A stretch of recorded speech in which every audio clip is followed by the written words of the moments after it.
Hey guys, this is Josh again. We got a Walther P99 AS.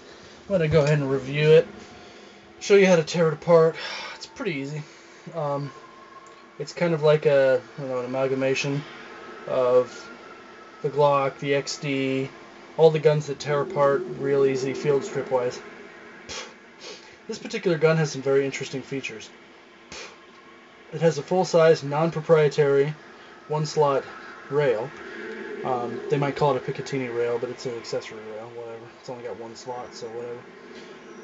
It's a double action, or what they call an anti-stress action. It's a very interesting two-stage,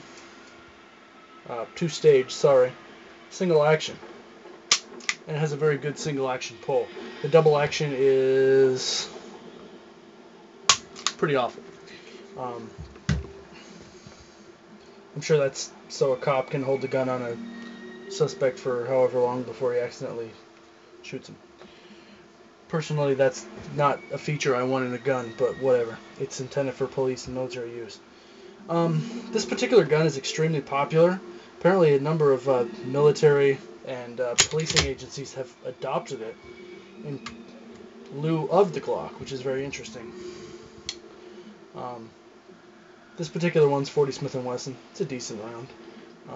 It has one purpose for police and military. It's a little better than a 9mm. It basically falls under big bullet theory. Decent velocity, heavier bullet with a decent diameter, smacks something, hydrostatic energy, makes a nice chunk of hole. So, to disassemble it, yank the mag out so that you don't mess up, because this has no real safety. Pretty much has no safety at all, actually. It's just a double action. I think it has a drop safety. It does not have the what's it called? It does not have the Glock trigger. That's one of the other models that has it. This is the AS. It's double action or single action.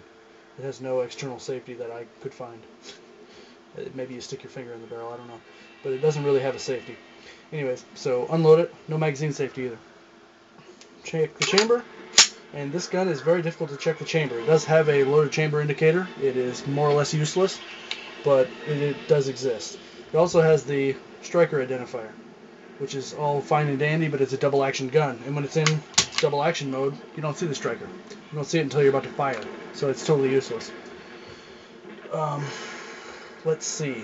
To disassemble. You got your magazine out. You got a racket. And then you pull this down. It's not like on the P22. It just goes down a tiny bit. You'll hear a click and you'll see the slide go forward. Pull the trigger, it goes forward a tiny bit more. And it just pushes right off. You got your bottom rail, all that junk you need to clean every once in a while. Be real careful putting it apart, tearing it apart and putting it back together, because there's hardly any metal here at all. There's just little metal inserts where the metal on the frame and the slide are joined.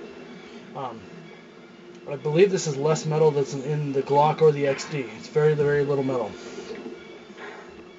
So now we got the slide, the barrel, the recoil spring, a couple other shiny fun things here. Recoil spring comes off like that. It's real strong. Amusingly enough, it hardly has any engagement with the barrel. That's not good. I'm not sure why they did that, but whatever. Very little engagement. The barrel is a little tighter than a Glock barrel. I would say it's it's looser than the Springfield XD barrel. They are very tight. In fact, their guns are actually truly rated for plus P ammo. 90% of other guns are not. They're not intended for plus P ammo. This would be one of them. One, because of the excessive plastic parts and the lightweight and bad barrel to frame to spring engagement. Goes back together just the same. This one likes to stick. It's a little rougher to get on than a Glock. Glock just slides on, and now it's reassembled. You don't have to push the lever back up or anything. In fact, the moment you took it off, the lever went back on. Interesting. And you can actually go right back off with it. That's it. That's disassembly, reassembly. There's a lot of really cool ideas behind this gun. Personally, I would rather it was in 45 auto and weighed about 5 ounces more. Then I would probably give it a really solid 4 out of 5. I haven't shot this one yet. I'm going to take it out tomorrow and shoot the crap out of it. put a whole bunch of rounds through it and see what it does.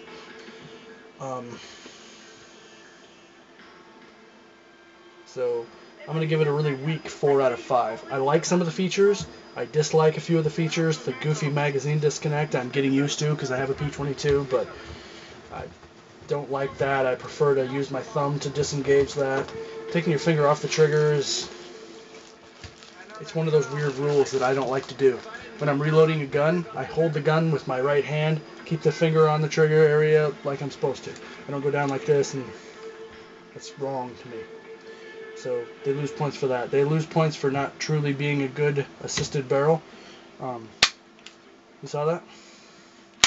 I just forced the gun out of battery. That's very bad. I only did it once, but I did do it. Couldn't do that with the XD because it had better barrel engagement and it had. Anyways, that shouldn't come out of engagement. So all in all, I mean, it's a good gun. It does have the adjustable back straps. That's nice for people with different size hands. This one's actually already adjusted pretty good to my size hands. If you get one of these things, I'm sure you'll like it. Make sure you don't spend $800 for it. It ain't worth $800. I don't care what anybody says. Get it for $600 or less.